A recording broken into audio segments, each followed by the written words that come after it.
नमस्कार, आप देख रहे हैं गुड न्यूज टुडे। शाम के 4 बज चुके हैं और ये वक्त होता है हमारे खास कार्यक्रम ये हुई ना बात का। मैं हूं आपके साथ अनंत भट्ट। बात ऐसी हो जो सीधे आप तक पहुंचे, मुद्दे ऐसे हों जो सीधे आपसे जुड़े हों। अक्सर खबरों के शोर में हमारे आपके काम की बातें पीछे छूट जाती हैं, कुछ बदलने की हमारी कोशिशें अधूरी रह जाती हैं। तो नए अंदाज में कुछ कहने, कुछ सुनने और बहुत कुछ समझने की करेंगे कोशिश। इस शो में बात ऐसी होगी, आप भी कहेंगे ये हुई ना बात।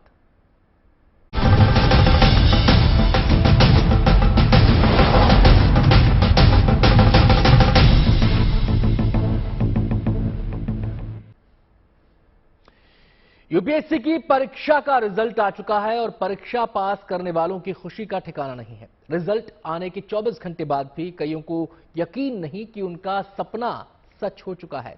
जो टॉप पर हैं वो खुशी के सातवें आसमान पर हैं और यही वजह है कि शहरों से लेकर गांव की गलियों तक होनहारों को खोज निकालने वाली यूपीएससी परीक्षा फिर से चर्चा में है। चर्चा इसलिए आखिर यूपीएससी आज भी ज्यादातर लोगों के लिए सपना क्यों है। चर्चा उन भाग्यशालों की भी हो रही है जिनका नाम सफल अभ्यर्थियों की सूची में है।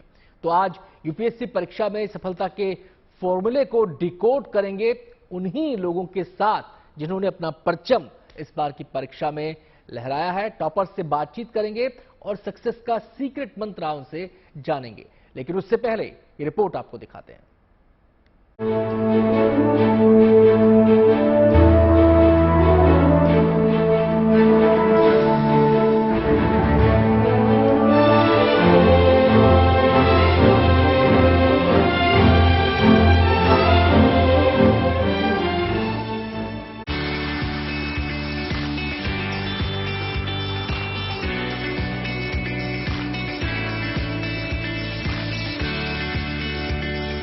कामयाबी की मुस्कुराहटें यूं ही हासिल नहीं हो जाती। यूपीएससी एग्जाम एक लंबी तपस्या है और ये तपस्या त्याग, संयम, विश्वास और आत्म संयम की आहुतियों से पूरी होती है।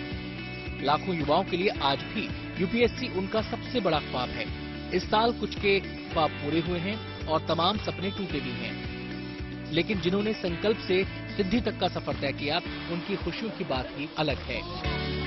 रिजल्ट से पहले मम्मी से पूछा, मम्मी गेस करो कौन सी पोजीशन आ रही है, कैसे क्या हुआ था? हाँ, मतलब 1-2 हफ्ते पहले इंटरव्यू के बाद सोच रही थी कि क्या होगा, तो मम्मा से पूछा था कि आपको अगर कोई रैंक गेस करनी है तो आप बताइए।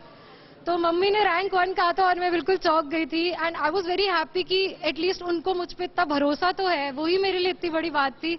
वो रैंक 1 होने से ज्यादा बड़ी बात थी कि हमारे पेरेंट्स हम पे इतना ट्रस्ट करते हैं। तो आज उनका भी सपना पूरा हो गया। यूपीएससी एग्जाम देश के सबसे मुश्किल इम्तिहानों में एक माना जाता है। यूपीएससी मेंस में सफल हुए 2526 कैंडिडेट्स को इंटरव्यू के लिए बुलाया गया था और 18 अप्रैल तक चले साक्षात्कार के बाद 933 उम्मीदवारों को संघ लोक सेवा आयोग ने देश की सेवा के लिए सिलेक्ट किया। इस बार सबसे खास बात यह है कि 933 सिलेक्टेड कैंडिडेट में से 320 लड़कियां हैं। टॉप 4 रैंक पर बेटियों का ही दबदबा है। मैं गरिमा लोहिया के उस कमरे में खड़ा हूं जहां पर उन्होंने अपने रात भर पढ़ाई किया करती थी, 15-15 घंटे पढ़ाई किया करती थी, घरों में रहकर पढ़ाई किया करती थी। सबसे बड़ी बात है किस प्रकार से पढ़ाई किया करती थी, जरा दिखाएं हमारे कैमरामैन ने किस प्रकार से ये जो बोर्ड पर उनके द्वारा बना कर रखा हुआ था, इंटरनेट पर क्या आ रहा है, कैसे स्टडी किया जा रहा है, क्या क्या मुख्य रूप से बताया जा रहा है। उसके साथ ही देखिए कैसे चार्ट उनके द्वारा बनाया गया था, लगातार चार्टों पर टिक मार्क किया गया है। वो अपना किस प्रकार से वो स्टडी को एक टाइमिंग देती थी, कितना समय में क्या पढ़ना है वो बताने का प्रयास करती थी। अभी मैं बहुत ब्लेस्ड और बहुत लकी फील कर रही हूँ कि भगवान ने मुझे आज इस दिन दिखाया और मैं बहुत खुश हूँ इस बात को लेकर। जिंदगी की चुनौतियों के बीच यूपीएससी परीक्षा भी किसी चुनौती से कम नहीं। कहते हैं यूपीएससी का रास्ता मेहनत, लगन और आत्मबल के सहारे पार होता है। लंबे वक्त तक आईएएस बनने के सपने को जीना पड़ता है और सपनों के टूट जाने के डर से भी जूझना होता है। खुद पर भरोसा और अपनों के भरोसे से इस मुश्किल इम्तिहान की नैया पार होती है।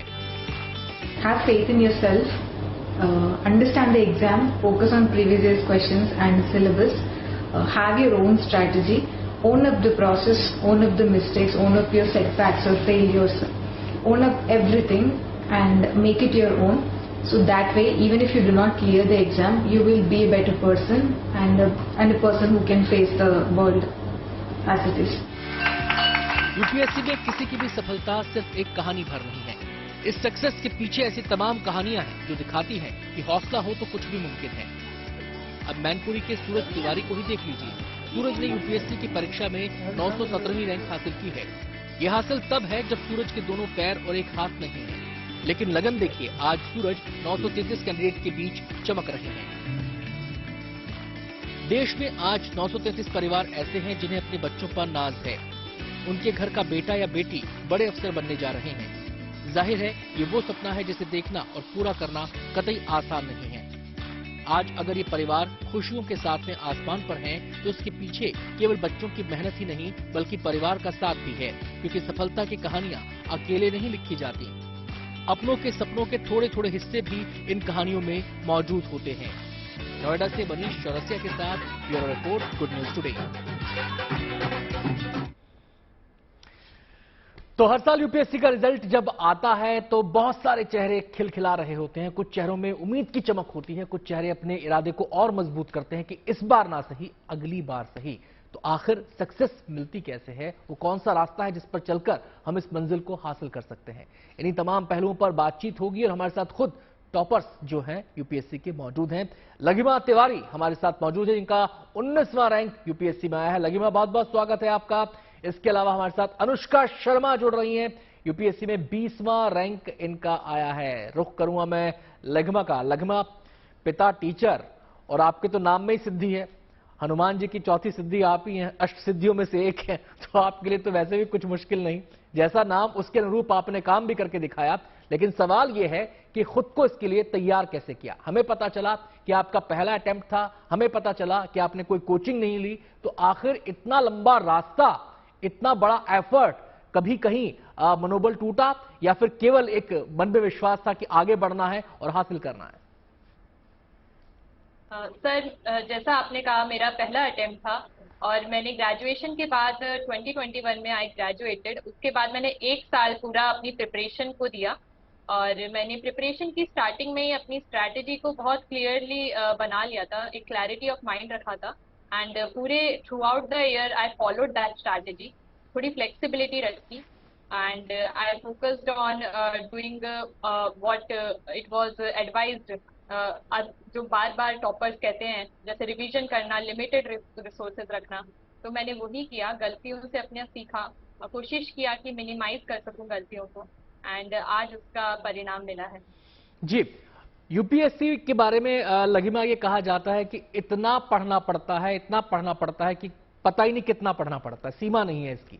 लेकिन एक डायरेक्टेड एफर्ट होना बहुत जरूरी है, एक फोकस्ड एफर्ट होना बहुत जरूरी है। तो चीजों को समेटना और उसको एक सही दिशा में आगे लेकर बढ़ना, इसका जो गाइडेंस था, ये आपने खुद से इसको खुद को अपने आप को इसके लिए तैयार किया या फिर पिता का, घर वालों का या किसी दोस्त का, किसी बड़े भाई बहन का भी सहयोग इसमें रहा?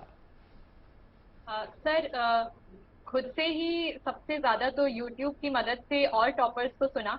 सब कहते हैं कि पढ़ना पड़ता है, मगर एक डायरेक्शन में होनी चाहिए हमेशा पढ़ाई। घर वालों का ऐसा कोई बैकग्राउंड नहीं है, बट घर वालों का वैसे मोटिवेशन एंड सपोर्ट हमेशा पूरा रहा है। एंड सर, मतलब मैं कोशिश करती थी कि कंसिस्टेंसी मेंटेन रख सकूं एंड ज्यादा नहीं तो रोज सिर्फ लिमिटेड 7-8 घंटे पढ़ सकूं। तो इसी से मैंने बस कंसिस्टेंसी, रोज बार बार वही काम करना रिपीट पे, तो इसी से सर आज ये रैंक हासिल हो पाई है। मैं लघिमा आपके पास आता हूं, अनुष्का का यहां पर रुख करना चाहूंगा। अनुष्का, 20वां रैंक आपने हासिल किया, आपकी भी खुशी का ठिकाना नहीं है, लेकिन हमें यह भी पता चला ये आपका तीसरा अटेम्प्ट है और जब दूसरा 2 अटेम्प्ट आपने दिए थे तो मैं कहीं आपने जो बात बताई उसके बारे में मैं पढ़ रहा था कि एक स्थिति वो भी आती है जब आप टूटने लगते हैं, लेकिन उस टूटने से खुद को बचाना और फिर उस टूटते हुए मन से, उस टूटते हुए मन को थाम कर आगे बढ़ना और अपने लक्ष्य को हासिल करना, इसकी प्रेरणा आपको कैसे मिली और आपने कैसे कॉप अप किया जब आप 2 अटेम्प्ट्स में रह गए? तो पहले अटेम्प्ट में तो मेरा प्रीलिम्स नहीं हुआ था, तो काफी दुख था, पर यही था कि नेक्स्ट अटेम्प्ट पूरे मन से देना है। और जब नेक्स्ट अटेम्प्ट में भी इंटरव्यू के बाद नहीं हुआ तो बुरा तो काफी लगता है, पर उसमें आपका फैमिली और आपके सपोर्ट सिस्टम का बहुत बड़ा रोल होता है। तो मेरे फ्रेंड्स और मेरे मेंटर्स और मेरी फैमिली ने मुझे पूरा मोटिवेट किया और यही कहा कि थोड़े मार्क्स से ही रही हो तो ऐसा नहीं है कि कोई बहुत बड़ी गलती होगी तुम्हारी, इससे तुम्हें फिर से ट्राई करना चाहिए। और उनके कहने पे ही मैंने ये तीसरा अटेम्प्ट किया था। ना तो मैं तो सोच रही थी शायद से स्किप कर दूं, तो वो लोग नहीं होते तो आई थिंक वो सपोर्ट सिस्टम और वो एक कॉन्फिडेंस नहीं आता जो एक फैमिली और फ्रेंड्स और मेंटोर्स के होने से होता है। जी। अब इसमें जो इस किस्म की परीक्षाएं होती हैं, यूपीएससी जैसी जो सबसे बड़ी कठिन परीक्षा इसको भारत में कहा जाता है, और बल्कि मैं तो कहूंगा कि दुनिया भर में सबसे कठिन परीक्षाओं में से एक परीक्षा यूपीएससी की है। इस परीक्षा के बारे में ये कहा जाता है अनुष्का कि इसमें टाइम मैनेजमेंट बेहद जरूरी है। टाइम मैनेजमेंट के साथ साथ डिवोशन इसमें बेहद जरूरी है, इसमें कंसिस्टेंसी बेहद जरूरी है, इसमें एकाग्रता बेहद जरूरी है, इसमें धैर्य बेहद जरूरी है, और इसमें जो है आपकी लगन बेहद जरूरी है। तो ये सारे डिपार्टमेंट्स के साथ आगे बढ़ना आपने कैसे मैनेज किया? टाइम मैनेजमेंट कैसे किया? किस सब्जेक्ट को कितना टाइम देना है, एसए के लिए कितना टाइम रखना है, लैंग्वेज के लिए कितना रखना है, जीएस के लिए कितना रखना है, और जो आपके मेन सब्जेक्ट्स हैं उनके लिए कितना टाइम रखना है, ये टाइम डिस्ट्रीब्यूशन आपने कैसे किया? तो पहले तो मैंने भी टॉपर टॉक्स देखी थी और मैंने उसके बेसिस पे अपनी सोर्सेज डिसाइड करी जी। और एक बार वो सोर्सेज डिसाइड हो गई तो फिर मैंने उन्हें चेंज नहीं किया। और वो सोर्सेज यूजुअली वही होती है जो सब पढ़ते हैं, जैसे लक्ष्मीकांत होती है पॉलिटी के लिए, स्पेक्ट्रम होती है मॉडर्न हिस्ट्री के लिए, और बाकी सब्जेक्ट्स के मैंने कंसाइज नोट्स बनाए ताकि आगे चल के मैं उन नोट्स से रिवाइज कर सकूं और मेरा टाइम बचे। और जहां तक टाइम मैनेजमेंट की बात है, मैं कोशिश करती थी कि मैं हर रोज 8 से 10 घंटे पढूं, पर उसके साथ ही मैंने अपनी हॉबीज भी पूरी परस्यू करने की कोशिश करी। तो उससे एक बैलेंस बना रहता था और नेक्स्ट डे फिर से पढ़ाई करने का भी मोटिवेशन रहता था। और जहां तक बात आई है टाइम डिवोट करने की पेपर्स को, तो बेस्ड ऑन दी इम्पोर्टेंस कि ऐसे पेपर में आप 2 एसेज लिखते हैं और आपके ज्यादा स्कोप है हायर मार्क्स आने के in comparison to other GS papers, तो उस पे अगर आप ज्यादा फोकस करें, उस पे एथिक्स पे, तो आई थिंक वो एक स्ट्रैटेजिक डिसीजन था कि कौन से सब्जेक्ट्स पे थोड़ा ज्यादा फोकस करना है। तो उनके नोट्स बना के मैंने काफी रिविजन्स करे एंड यही स्ट्रैटेजी थी। पर ये भी याद रखना होता है कि किसी एक पेपर पे हम बहुत ज्यादा एम्फेसिस नहीं दे सकते, क्योंकि हमें नहीं पता किस साल किस पेपर की ज्यादा टफ चेकिंग हो जाए। तो मैं वैसे तो बैलेंस बनाने की कोशिश करती थी, पर जो स्कोरिंग सब्जेक्ट्स और स्कोरिंग पॉइंट्स हैं उनको जरूर कवर करती थी। चलिए, डिसिप्लिन एंड डिवोशन, ये 2 कीवर्ड्स कहा जाता है यूपीएससी में। अगर आपको आप उत्तीर्ण करना है, अगर आपको सफलता हासिल करनी है, तो डिवोशन की भी जरूरत है और डिसिप्लिन की भी जरूरत है। अब डिसिप्लिन से लोग अमूमन ये लेते हैं लगिमा, मतलब कि डिसिप्लिन का मतलब है कि केवल पढ़ते ही रहना, किताबों में ही घुसे रहना और इधर उधर की दुनिया से कट जाना, सोशल लाइफ से कट जाना। क्या आप भी इसको मानती हैं? आपका फंडा क्या रहा इस यात्रा के दौरान, या आपने दोनों चीजों में बैलेंस, संतुलन मेंटेन किया? सर, डेफिनेटली डिसिप्लिन जरूरी है, मगर इसका मतलब ये नहीं है कि आप अपनी सोशल लाइफ से बिल्कुल कट हो जाएं, क्योंकि सर मैं मानती हूँ कि किसी के लिए भी पॉसिबल नहीं है। अगर आप फर्स्ट अटेम्प्ट में भी निकालना चाहते हैं तो आपको मिनिमम 2 साल लगेंगे। 1 साल आपकी प्रिपरेशन का, 1 साल पूरा आपका एग्जाम प्रोसेस लेता है। तो ये नियर टू इम्पॉसिबल है कि आप 2 साल तक सोशली कट रहे हैं और मेंटली सीन भी रहें। सर बहुत जरूरी है कि आप टच में रहें अपनी फैमिली के, अपने क्लोज फ्रेंड्स के। आप आउटिंग्स भी करें मंथली, फोर्टनाइटली, जैसा आपको सूट करे, बट उसके साथ एक डिसिप्लिन होना जरूरी है। And discipline in terms of sir आता है कि आप रोज उठ के वही शेड्यूल फॉलो कर रहे हैं, आप रोज अपनी पढ़ाई को 7, 8, 9 जितने घंटे आपने डिसाइड करे हैं वो दे रहे हैं विदाउट फेल। एंड उसके बाद का जो भी आपका टाइम है आप उसे यूज कर सकते हैं अपनी हॉबीज के लिए, अपनी फ्रेंड्स, फैमिली एंड जैसे भी आप करना चाहें। जी अनुष्का, आपका क्या इस पे टेक है? आपने कैसे अपने टाइम को वो किया? आपने बताया भी कि आप अपनी हॉबीज को भी लगातार फॉलो कर रही थी, उसको भी आपने साथ साथ कैरी किया। ये कितना आसान था, कितना मुश्किल था, और कैसे आप मैनेज कर पा रही थी दोनों चीजों को? तो डिसिप्लिन के लिए ये काफी जरूरी है कि आप अपनी पढ़ाई को नेग्लेक्ट बिल्कुल ना करें। तो आपको एक टाइम टेबल, एक रफ टाइम टेबल होना चाहिए कि इतने घंटे तो मुझे पढ़ना ही है, और कौन से आपके प्रोडक्टिव आवर्स हैं उसमें आप सबसे ज्यादा कर ले तो आपके लिए बेहतर रहता है। और जहां तक हॉबीज परस्यू करने की बात आती है, मैं उतना ही परस्यू करती थी कि वो डिस्ट्रैक्शन ना बन जाए। तो जैसे मैंने कहा, एक बैलेंस होना काफी जरूरी है। और खुद का वीकली टारगेट्स अगर रफली अगर हम मन में बना सके और अगर हम उसका 50-60% भी अचीव कर ले तो भी काफी प्रोग्रेस होती है। तो थोड़ा आगे प्लान करना चीजों को काफी जरूरी है इसमें। चलिए, इस बीच हमारे साथ एक और यूपीएससी टॉपर जुड़ गई हैं। विदुषी उनका नाम है, 13 उनका रैंक आया है, 13वें स्थान पर उन्होंने यूपीएससी परीक्षा कंप्लीट की है। विदुषी, आपका बहुत बहुत स्वागत है। तो हम आज टॉपर से उनके सक्सेस के टॉप सीक्रेट जान रहे हैं। लघिमा ने कुछ शेयर किया है, अनुष्का ने कुछ शेयर किया है हमारे साथ। विदुषी, अपने बारे में भी बताइए कि सबसे पहले तो ये ख्याल जो था कि यूपीएससी में जाना है, ये आपका अपना ख्याल था या आपका अपना लक्ष्य था, या फिर इसमें परिवार ने भी सहयोग किया, परिवार ने भी एक दिशा दी इसके अंदर?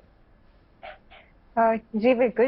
मैं अपने बारे में बताऊं तो मैं अयोध्या की रहने वाली हूँ, फैजाबाद शहर में। और मेरी स्कूलिंग यहीं से हुई है। तो ये एक छोटा सा सुंदर सा शहर है और बहुत सारी चीजें मुझे ऐसी लगी जब मैं बड़ी हो रही थी कि बेटर हो सकती हैं।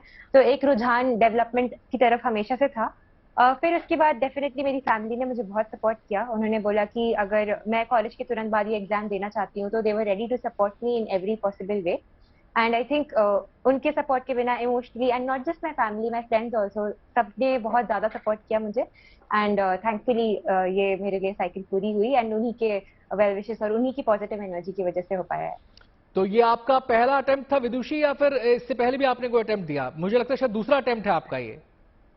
जी, ये मेरा पहला अटेम्प्ट है। मैं अभी एक्चुअली 1 महीने पहले ही 22 वर्ष की हुई हूँ। तो मैं एलिजिबल ही 2022 के एग्जाम के लिए थी। जी, पहले ही अटेम्प्ट में 13वां रैंक हासिल करना, आपका तो डंका बज गया होगा पूरे अयोध्या के अंदर। जी बिल्कुल, बहुत पूरे शहर में बहुत खुशी है एक्चुअली, और बहुत अच्छा लग रहा है क्योंकि बहुत सारे लोगों से जिनसे मैं मिलना चाहती थी इतने सालों से, सबसे मिलना हो पा रहा है, तो बहुत खुशी है इस वक्त। जी, क्या इसके लिए आपने कोई कोचिंग ली या फिर अपने ही स्वाध्याय आपने किया, अपने खुद से ही प्रिपरेशन किया था आपने? जी, मैंने कोचिंग सिर्फ एक जगह से, नेक्स्ट आईएएस से। इकोनॉमिक्स ऑप्शनल है मेरा, तो मैंने उसके लिए 4 मंथ्स का ऑनलाइन कोर्स किया था 2021 में। बट उसके अलावा मैंने टेस्ट सीरीज के थ्रू, मेरा ज्यादा एसोसिएशन रहा है कोचिंग सेंटर्स से। तो हर एक फेज में, prelims, mains as well as personality test, मैंने बहुत सारे टेस्ट दिए, mock interviews, mock test. And इसी के थ्रू मेरे ख्याल से जो प्रैक्टिस हुई उससे मेरा फाइनल एग्जाम भी काफी अच्छे से हो पाया। एंड ये फाइनल एसोसिएशन था। आपका स्टडी स्पैन आपका कितना रहता था? जैसे अनुष्का ने बताया कि 8 से 9 घंटे, लघिमा ने बताया कि minimum 6 to 7 hours, minimum 7 to 8 hours होना चाहिए, और ये रेगुलर होना चाहिए, कंसिस्टेंट होना चाहिए। आपका कितना स्टडी स्पैन रहता था? जी, मैंने ऐसे कुछ फिक्स नहीं किया था बिकॉज हर एक फेज बहुत डिफरेंट।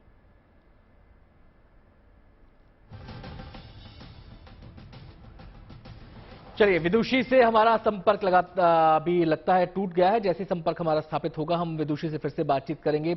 ये जो लघिमा फीलिंग आती है कि फर्स्ट अटेम्प्ट में ही क्लियर कर देना, ये तो ऐसा लगता होगा कि दुनिया जीत ली।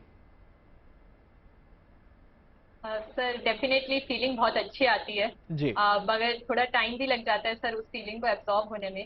एंड अच्छी खुशी के साथ साथ सर एक रिलीफ, सेटिस्फैक्शन की भी फीलिंग आती है कि जो आपने इनपुट्स दिए, हार्ड वर्क किया पिछले 2 सालों में, and it has paid of. So sir definitely बहुत अच्छी फीलिंग आती है जी।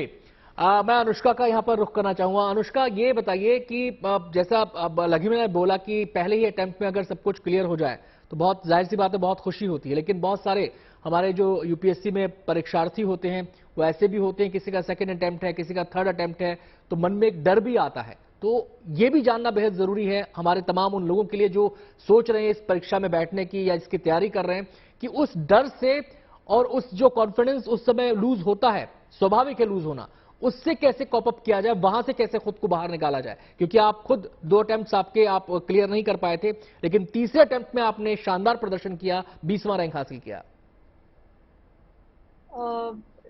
मुझे लगता है जब भी ऐसे लो मूवमेंट्स आए आपकी लाइफ में, आपको अपने आप को याद दिलाना होता है कि आप इस प्रोसेस में आए क्यों हैं और आपका अल्टीमेट गोल क्या है, और वो अचीव करके आप खुद कितने खुश होंगे और बाकी लोग भी कितने खुश होंगे। तो वो एक आपका मोटिवेशन बन जाता है। और जहाँ तक फेलियर की बात है, बहुत केसेस में ऐसा होता है कि पहले अटेम्प्ट में शायद से सफलता नहीं मिल पाती है। तो उन एक्सपीरियंसेस से दुखी होने की वजह, अगर उनसे हम कुछ सीख लें और हम कोशिश करें कि आगे चल के वो गलतियां रिपीट ना हो, तो आई थिंक आप खुद भी अपने आप में एक इम्प्रूवमेंट देखते हैं, जो एक काइंड ऑफ मोटिवेशन हो जाता है आपके लिए कि शायद से ये अटेम्प्ट पहले जैसा नहीं होगा और बेटर रहेगा। तो खुद में इम्प्रूवमेंट करते रहिए और कॉन्फिडेंस मत लूज कीजिए। और याद करिए कि आप इस प्रोसेस में घुसे किस रीजन की वजह से थे, तो वो आपको आगे मोटिवेट करता रहता है। मैं आता हूं अनुष्का आपके पास। इस बीच हमारे साथ एक और रैंकर जुड़ गए हैं, स्वाति शर्मा हमारे साथ जुड़ गई हैं। स्वाति, बहुत बहुत स्वागत है आपका, बहुत बहुत शुभकामनाएं आपको इस शानदार कामयाबी के लिए। 15वां रैंक आपने यूपीएससी एग्जाम में हासिल किया है। जाहिर सी बात है खुशी आपके चेहरे पर साफ झलक रही है, लेकिन हमें जो जानकारी मिली है कि जो आपका पिछला अटेम्प्ट था उसमें मात्र 11 नंबर से आप रह गई थी, तो उन 11 नंबर की जो कसक थी उसने और ज्यादा मजबूत किया लगता है आपको? जी सर, बिल्कुल। जब वो 11 नंबर मैंने कट ऑफ देखा था, मैं पहले रिजल्ट देख के काफी हताश हो गई थी, लेकिन जब मैंने वो 11 नंबर देखे तो मुझे लगा कि बस ये थोड़ा सा गैप है, मैं थोड़ा और हार्डवर्क करूँ, थोड़ा इम्प्रूवमेंट करूँ, अपनी गलतियों से सीखूं, ना कि उनको रिपीट करूँ, तो एग्जाम निकल सकता है। तो बस उसी 11 नंबर को अपना एक मोटिवेटिंग फैक्टर बनाया था मैंने लास्ट ईयर। चलिए स्वाति, और ये बताइए कि हम लघिमा से भी हमने जाना, अनुष्का से भी जाना, और आपसे भी जानना चाहते हैं कि आपका पढ़ने का कितना समय रहता था, क्योंकि जो लोग तैयारी कर रहे हैं वो कम से कम ये जान सके कि मिनिमम कितना पढ़ना पड़ेगा, कितना पढ़ना पड़ता है, कैसे तैयारी करनी है। जी, आई थिंक सर कितने से ज्यादा हम क्या पढ़ रहे हैं वो ज्यादा इम्पोर्टेंट है। आप इतना टाइम निर्धारित करें जितने में आप सारा जो अलग अलग पार्ट्स हैं, जीएस है, ऑप्शनल है, करंट अफेयर्स और न्यूज़पेपर है, वो सब कवर हो जाए, और क्वालिटी स्टडी पे फोकस करिए।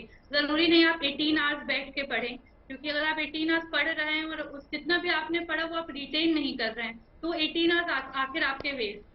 तो मैंने हमेशा यही फॉलो किया कि भले मैं 8 घंटे पढूं, 9 घंटे पढूं, लेकिन जितना मैं पढ़ रही हूँ मुझे डिटेन रहे, मैं उसको एग्जाम में अप्लाई कर सकूं। तो आई थिंक मैंने हमेशा से ही क्वालिटी को ज्यादा प्रेफरेंस दी है और क्वालिटी स्टडी पे फोकस किया है।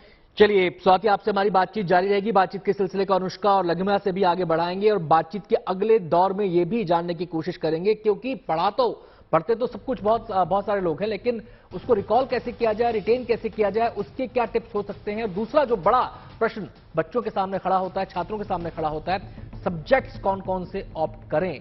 जिस सब्जेक्ट में हमने अपना ग्रेजुएशन किया है उसी के साथ आगे बढ़ें, या फिर एक ट्रेंड भी चलता है यूपीएससी के अंदर कि फला सब्जेक्ट का ट्रेंड चल रहा है, फला सब्जेक्ट को ऑप्ट कर लीजिए, या फिर आपके जो नाते रिश्तेदार हैं, दोस्त हैं जो पहले दे चुके हैं, वो भी आपको गाइड करते हैं। तो इस मसले पर भी बातचीत करेंगे। ब्रेक के बाद एक बार फिर से आपका स्वागत है। आप देख रहे हैं हमारा खास कार्यक्रम ये हुई ना बात, और आज हम बात कर रहे हैं यूपीएससी टॉपर्स के साथ और जान रहे हैं उनकी सफलता का राज, वो कौन से टिप्स हैं जिनको अपनाकर आप भी सफलता की सीढ़ी चढ़ सकते हैं। तो बातचीत में हमारे साथ कौन कौन इस समय शामिल हैं, सबसे पहले आपको बता देते हैं। हमारे साथ विदुषी शामिल हैं, इसके अलावा हमारे साथ स्वाति भी इस चर्चा में मौजूद रहेंगी, और हमारे साथ इस समय चर्चा में लघिमा भी जुड़ी हुई हैं, और इस बीच सिद्धार्थ ने भी हमें ज्वाइन कर लिया है। आपको बता दें कि सिद्धार्थ शुक्ला 18वीं रैंक इन्होंने हासिल की है, और यूपीएससी में 18वीं रैंक हासिल करना मतलब किले फतेह करने बराबर है। तमाम टॉपर्स, इनसे हम बातचीत कर रहे हैं। सिद्धार्थ, बहुत बहुत स्वागत है आपका। तो सबसे पहला सवाल मैं आपसे ही करूंगा इस राउंड में, क्योंकि आप अभी हमारे साथ जुड़े हैं। सिद्धार्थ, 18वां रैंक आपने हासिल किया, हमें जानकारी ये भी मिली कि आप आजमगढ़ से बिलोंग करते हैं।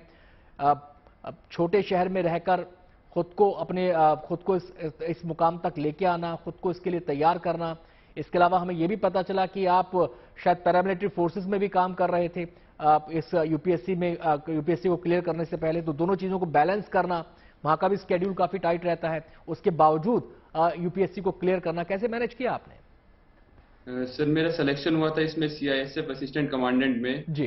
तो मैंने इसकी ज्वाइनिंग इंटरव्यू देने के बाद करी थी। जी।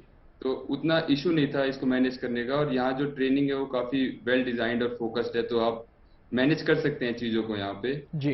बट सर बेसिकली इसको ज्वाइन किया मैंने इंटरव्यू देने के बाद, तो it was not that big issue for me.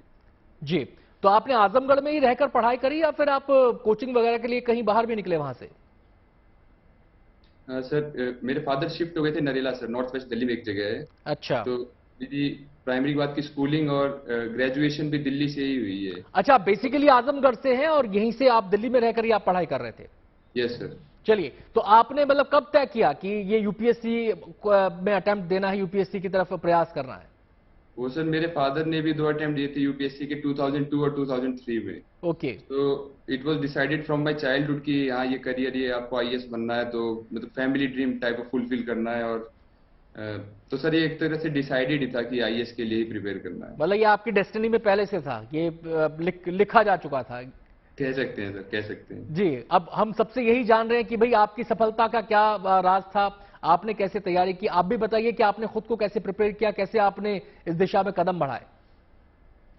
Sir preparation जो है सर वो एक कंटिन्यूअस कर्व है। स्टार्टिंग में तो थोड़ा सा प्रॉब्लम्स थी, मेरी प्रिपरेशन जो है प्लान्ड नहीं थी जी, स्ट्रेटेजिक नहीं थी। बट इस अटेम्प्ट में मैंने सर स्ट्रेटेजी करी, प्लानिंग करी। मैंने अपने हर डे, हर वीक, हर फोर्टनाइट, हर मंथ के लिए प्लान्स बनाए थे कि इस दिन मैं टेस्ट दूंगा या इस दिन मैं इतना पार्ट ऑफ सिलेबस को कवर करूंगा। वो प्लान सर फुलफिल नहीं हो पाते, लेकिन सर प्लानिंग से एक अच्छा एवेन्यू मिल जाता है, एक रास्ता मिल जाता है हमें इस तरफ जाना है, हम पहुंच रहे हैं कि नहीं पहुंच रहे हैं। और दूसरी most important part of my strategy को सर मैं कहूँगा टेस्ट देना। सर मैंने प्रीलिम्स के लिए भी, मॉक्स के लिए भी, जी, मेंस के लिए भी, and even for interviews I the strategy of giving maximum test, कि अपने आप को टेस्ट करते रहो कि हाँ आप अचीव कर पा रहे हो कि नहीं कर पा रहे हो, यू आर मूविंग फॉरवर्ड और are you moving backward. So test and strategic planning was the most important part of my. जी सिद्धार्थ, आपका कौन सा अटेम्प्ट था? सर ये मेरा 4th अटेम्प्ट था सर। जी, 4th अटेम्प्ट। तो 4th अटेम्प्ट में आपने ये कमाल करके दिखाया, परिवार वाले बेहद खुश होंगे। मैं बारी बारी से आप सबसे जानना चाहता हूं, क्योंकि यूपीएससी का कोर्स इतना वास्ट होता है, इतना व्यापक होता है कि वहां पर लगातार पढ़ते रहना और उस पढ़ाई का रिवीजन करते रहना, ये अपने आप में, रिवीजन अपने आप में एक बड़ा चैलेंजिंग काम हो जाता है। तो विदुषी, मैं सबसे पहले आपसे ही जानना चाहूंगा कि रिकॉल, रिवीजन, रिटेनिंग, ये तीनों आर को कैसे कॉप अप आपने किया, इसका फॉर्मूला आपका क्या था? जी, मेरे ख्याल से हर एक टेस्ट बहुत ही डिफरेंट टाइप ऑफ रिकॉल और रिवीजन रिक्वायर करता है। जी। प्रीलिम्स में आपको बहुत ज्यादा फैक्चुअल इन्फॉर्मेशन पता होनी चाहिए जी। एंड उसके लिए इट्स वेरी इंपॉर्टेंट कि आप बार बार सेम टेक्स्ट पढ़ें। तो जैसा कि मैंने बहुत सारी टॉपर्स टॉक्स देखी थी अपने से पहले, जो भी लोगों ने, they were kind enough to have their toppers talks on YouTube. तो वो फॉलो करने के बाद मुझे ये रियलाइज हुआ कि बहुत ज्यादा सोर्सेज नहीं पढ़ने हैं और एकदम कम भी नहीं पढ़ना है। तो at least NCERT plus standard books मेरे स्टैंडर्ड सोर्सेज थे। मैंने इनका रिपीटेड रिवीजन किया प्रीलिम्स के लिए एंड उसी के नोट्स मैंने मेंस के लिए भी बनाए और एक साथ दोनों का प्रिपरेशन कर लिया था and I think that really help. और एक और चीज थी कि इंटरव्यू के लिए तो आई डोंट थिंक आपको जैसा आपका पर्सनालिटी है आपको वही शो करना होता है, तो उसमें revision is not that important. But again you should be aware and generally आपको पता होना चाहिए, it's better if you can retain things. मैं आता हूं, मैं आता हूं आपके बाद विदुषी। में फटाफट सिद्धार्थ का रुख करना चाहूंगा। सिद्धार्थ, हम जल्दी से तमाम पहलुओं और 2-3 पॉइंट्स हैं उन पर हम डिस्कस करना चाह रहे हैं। आप संक्षेप में बताइएगा कि रिवीजन के लिए आपका क्या फंडा था, आपने कैसे खुद को तैयार किया? क्योंकि एक ही दिमाग है, उसके अंदर एक ही हार्ड डिस्क है, उसमें बहुत सारी चीजों को फीड करना है और उसको रिकॉल भी करना है, तो आपका फंडा क्या था?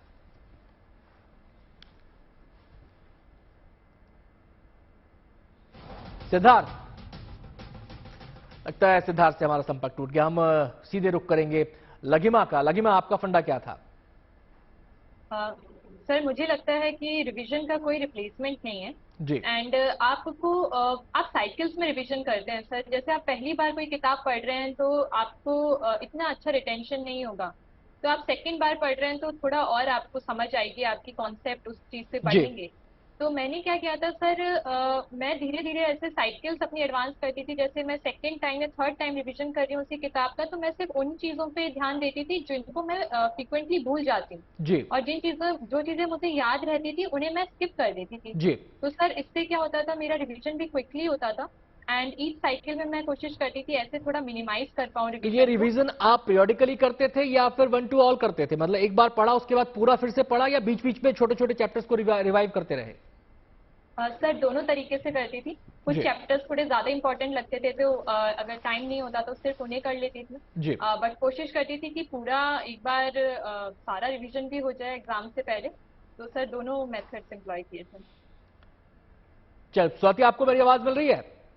यस सर जी। स्वाति, अब हम आ रहे हैं सब्जेक्ट्स के ऊपर। रिवीजन की बात तो हमने कर ली कि रिवीजन के टिप्स क्या क्या हो सकते हैं। सब्जेक्ट के ऊपर, सब्जेक्ट एक बड़ा मसला होता है, सब्जेक्ट एक बड़ा मसला होता है स्टूडेंट्स के लिए कि किसको ऑप्ट करें, किसमें हम किसके लिए हम तैयारी करें। बहुत सारे स्टूडेंट्स ऐसे होते हैं, साइंस टीम के होते हैं, लेकिन वो ह्यूमैनिटीज को ऑप्ट करते हैं यूपीएससी के लिए।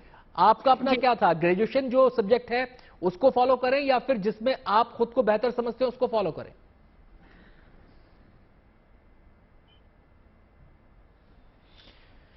लगता है स्वाति से हमारा संपर्क टूट गया है और इस बीच हमारे साथ कनिका गोयल जुड़ गई हैं और 9th रैंक उन्होंने हासिल किया है। कनिका, आप कार्यक्रम के एकदम लास्ट में हमारे साथ जुड़ी हैं, तो मैं सीधा सवाल आपसे ही करना चाहूंगा। बहुत बहुत स्वागत है आपका, शुभकामनाएं हमारी। हम सब्जेक्ट के ऊपर बात कर रहे थे, बाकी पहलुओं पर तो हमने और लोगों से बातचीत की है। सब्जेक्ट चूज करने में किन बातों का ध्यान रखना चाहिए कि अपना जो ग्रेजुएशन का सब्जेक्ट है उसी को चूज करें, या जिसमें जो आपका फोर्टे है, जिसमें आप कंफर्टेबल है, उसको चूज किया जाए? ऑप्शनल सब्जेक्ट एक इम्पॉर्टेंट चीज होती है जो आपके मार्क्स को डिसाइड करता है जी। जैसे मार्कशीट अभी देख रही थी, अभी आई है थोड़ी देर पहले, तो इसमें ऑप्शनल का ही बहुत इम्पोर्टेंट रोल रहा है कि मैं 9th रैंक ला पाई हूँ देश भर में। तो सब्जेक्ट डू मैटर्स, और इसको चूज करने में एक तो आपका इंटरेस्ट इम्पोर्टेंट रहना चाहिए, दूसरा आप अपना बेस्ट दे सकते हो या नहीं दे सकते हो, तीसरा किस तरीके से ये स्कोरिंग है सब्जेक्ट। हालांकि स्कोरिंग एबिलिटी फिर भी डिपेंड करती है, अगर आपका इंटरेस्ट है तो शायद आप उसको भी स्कोरिंग बना सकते हो। And there is also factor कि सोर्सेज क्या क्या अवेलेबल हैं उस सब्जेक्ट को लेकर। क्या आप यूपीएससी के ट्रेंड को भी फॉलो करते हैं कि यूपीएससी में पिछले कुछ सालों में ट्रेंड क्या रहा है? क्योंकि जब हम स्टूडेंट थे तो ये भी सुना जाता था, जो लोग तैयारी कर रहे थे, कि इस ट्रेंड को भी देखा जाता है कि भाई एंथ्रो ले लो, पॉलिटिकल साइंस ले लो, हिस्ट्री ले लो, आजकल इसका ट्रेंड चल रहा है, आजकल उसका ट्रेंड चल रहा है, ऐसा भी होता है क्या? ट्रेंड तो चेंज होते रहते हैं, और बच्चे ही होते हैं जो ट्रेंड्स को चेंज करते हैं। कभी एक जमाने में पब्लिक एडमिनिस्ट्रेशन का ट्रेंड हुआ करता था कि अगर यूपीएससी करना है तो ऑप्शनल पब्लिक एडमिनिस्ट्रेशन ही रखना है। अब अलग ऑप्शनल है, ज्योग्राफी का ट्रेंड हुआ करता था। तो चीजें चेंज हो रही हैं, तो I think trend don't matter, people still score well with public administration, geography, history, physics, whichever optional they put their heart and soul into. बहुत बहुत शुक्रिया कनिका, और साथ ही साथ हम शुक्रिया अदा करेंगे सिद्धार्थ, आपका भी, लगिमा आपका भी बहुत बहुत शुक्रिया, और स्वाति आपका भी बहुत बहुत शुक्रिया हमारे साथ समय बांटने के लिए और अपनी सफलता के जो टिप्स हैं वो शेयर करने के लिए, उन सीक्रेट्स को शेयर करने के लिए जिनके जरिए आपने सफलता का मुकाम हासिल किया है।